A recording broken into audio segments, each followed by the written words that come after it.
Aparat keamanan di Sulawesi Tenggara meminta sisa anggota teroris untuk menyerahkan diri untuk menjalani proses hukum.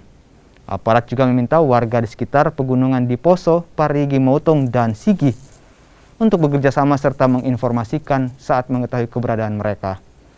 Pengejaran 4 anggota MIT yang tersisa terus dilakukan Satgas Operasi Madagoraya bersama tim Sogili Densus 88 Mabes Polri.